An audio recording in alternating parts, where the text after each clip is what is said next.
Hey everybody, it's me, Cherrybong, and I'm here with a Pokemon Breakdown, where I analyze the exact reasons of how a strategy leads to victory. Not every Pokemon is as strong as Snorlax or Granbull, who can muscle through their opponent's defenses despite being slow. And in this game, I'm going to show how 3 key plays and 1 gentle push can turn this little fella into a hero. I'm talking about the Quagsire of Draco Pope, also known as the Chungler. This is Gold, Silver, Crystal. So, we're going to look at it from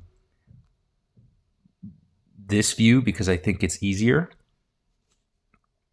And so we have a Hypno lead and a Granbull. The Granbull takes some damage, but deals back a lot more. Already really threatening.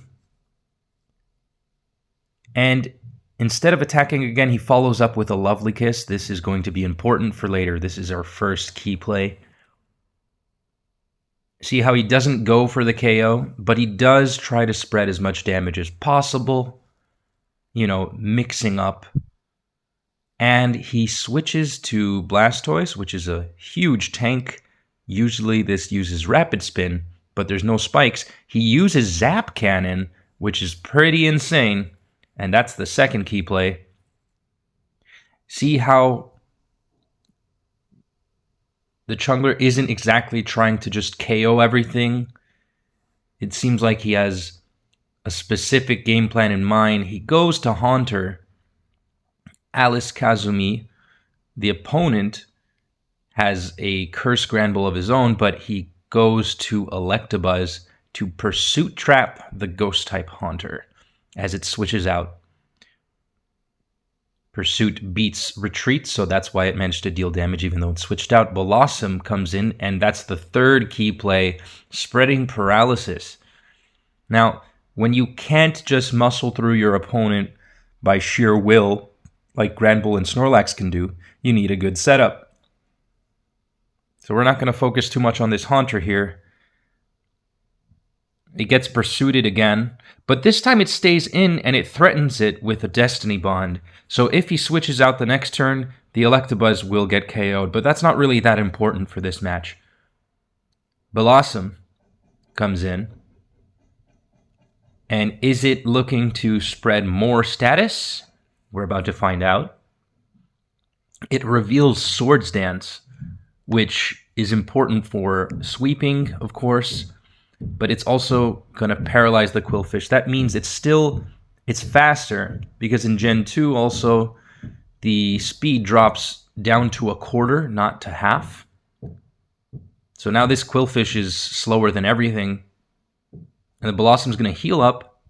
It could attack, but it's probably hoping that the Qwilfish gets fully paralyzed. We're going to see if it even survives this hit. Probably not, as the Sludge Bomb is super effective. In comes the Scyther, and maybe this was the moment we were all waiting for, because the Scyther does take a Sludge Bomb, but it's definitely going to survive. With 1 Swords Dance, it manages to Baton Pass out, passing just a mere +2 attack, but that's actually going to be what tips the scales here. The Stab +2 Earthquake. The Quagsire is now faster than pretty much everything minus the Electabuzz. And look at all that damage it's doing. Coming in to save the day. The Granbull is going to rest. It's now faster. It uses Curse. As we saw earlier, it had Curse. But it's really a matter of chance. There is a crit. Okay. Even so, it still would have been very tricky.